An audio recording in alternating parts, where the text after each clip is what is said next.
ఇంటింటి Ramayanam serial today episode. Rajendra Prasad అక్షయ్కి చక్రధర్ని విడిపించమని చెప్తాడు. అప్పుడు అక్షయ్ సరే నాన్న విడిపిస్తాను అనేసి చెప్తాడు. తర్వాత శ్రేయ కింద పడిన దాని గురించి ఆలోచించి మనము ఇంట్లో నుంచి వెళ్ళిపోదాం శ్రీకర్ అనేసి అంటుంది. అప్పుడు శ్రీకర్ ఇంట్లో నుంచి వెళ్ళిపోతే నాన్న ఫీల్ అవుతాడు, నాన్నకి మాట ఇచ్చాను కదా ఇంట్లోనే ఉంటాను అనేసి శ్రీకర్ అంటాడు. అప్పుడు శ్రేయ అయినా మీ నాన్న ఆస్తి పంచించేవాడిలా కనిపించడం లేదు నాకు అనేసి అంటాడు. అప్పుడు శ్రీకర్ అయినా మా నాన్న అన్నదమ్ములం అందరం కలిసి ఉండాలని మా నాన్న అనుకుంటున్నాడు, అందుకే ఆస్తి పంచేయడం లేదు. ఆస్తి పంచిస్తే అందరం విడిపోతామన్న ఉద్దేశంతో నాన్న ఆస్తి పంచేయడం లేదు అనేసి అంటాడు. అప్పుడు శ్రేయ ఆస్తి పంచేయకపోతే ఎలా, అప్పుడే అక్షయ్ బావగారు 2 సార్లు బిజినెస్ పెట్టి మోసపోయారు, మళ్ళీ బిజినెస్ పెడితే మన ఆస్తి మొత్తం పోతుంది, మన ఆస్తి మనకివ్వమని మీ నాన్నగారిని అడుగు, లేదంటే నేనే అడుగుతాను అనేసి అంటుంది. అప్పుడు శ్రీకర్ నేనే అడుగుతానులే, నువ్వు అడగకు, ఎందుకంటే పల్లవి గొడవలోనే నాన్నగారు ఉన్నారు, మళ్ళీ నాన్న హెల్త్ కూడా బాగాలేదు కదా, నేనే సమయం చూసి ఆస్తి ఇవ్వమని అడుగుతాను అనేసి చెప్తాడు. అప్పుడు శ్రేయ సరే అనేసి అంటుంది.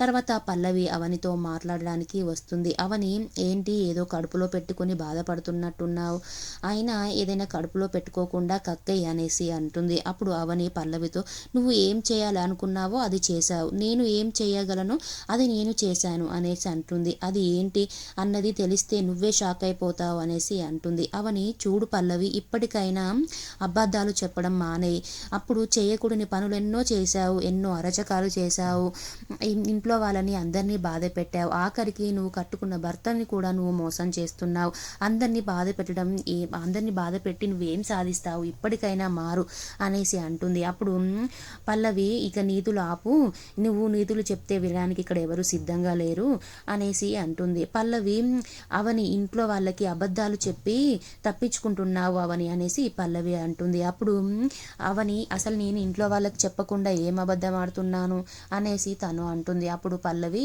మా డాడీ మీ డాడీ అని నాకు తెలుసు అనేసి అంటుంది. అప్పుడు అవని షాక్ అయిపోతుంది.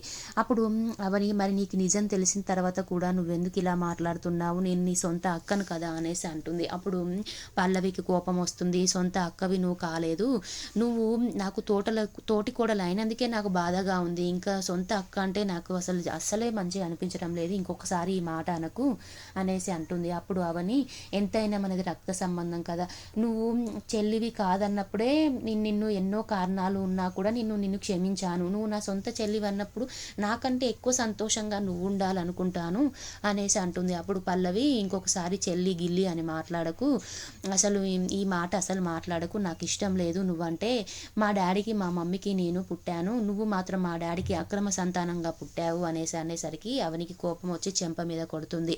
కొట్టిన తర్వాత అవని నేను ఎలాగైనా మీ నాన్నని జైల్లోనే ఉంచుతాను అనేసి అంటుంది. అప్పుడు పల్లవి మా నాన్నని జైల్లో ఉంచవు, ఎప్పుడు అక్షయ్ బావగారు ఎలాగైనా మా నాన్నని విడిపిస్తున్నాడు, మామయ్య గారు చెప్పిన మాటలకి విడిపిస్తున్నాడు అనేసి అంటుంది. అప్పుడు అవని షాక్ అయిపోతుంది. ఏంటి అక్షయ్ విడిపిస్తున్నాడా, నాకు చెప్పకుండా విడిపిస్తున్నాడా మీ నాన్నగారిని, నేను విడిపించనివ్వను అనేసి అంటుంది. అప్పుడు పల్లవి విడిపిస్తున్నాడు, మామయ్య గారు చెప్పారు అక్షయ్ బావగారికి, అక్షయ్ బావగారు కూడా విడిపిస్తాననేసి మామయ్య గారికి మాట ఇచ్చాడు, ఇక నువ్వేం చేయలేవులే పల్లవి అదే అవని అనేసి పల్లవి అంటుంది. అప్పుడు షాక్ అయిపోతుంది అవని. అవునా అనేసి షాక్లో ఉంటుంది. తర్వాత లాయర్ గారు ఇంటికి వస్తారు. వచ్చిన తర్వాత పల్లవి చాలా హ్యాపీగా ఉంటుంది, డాడీ ఇంటికి వచ్చేస్తాడని. తర్వాత లాయర్ గారు నేను ఎలాగైనా విడిపించడానికి ట్రై చేస్తున్నాను, కేసు విత్డ్రా పేపర్ కూడా తెచ్చాను, అవని అలాగే అక్షయ్ మీ ఇద్దరు సైన్ పెట్టండి అనేసి అంటాడు. అప్పుడు ఏమండి ఎందుకండి సైన్ పెడుతున్నారని అవని అడుగుతుంది అక్షయ్ని. నాన్నగారు విడిపించమని చెప్పారు మామయ్య గారిని, అందుకే నాన్న మాట విని సైన్ పెడుతున్నాను అనేసి అంటాడు. అప్పుడు అవని షాక్ అయిపోతుంది.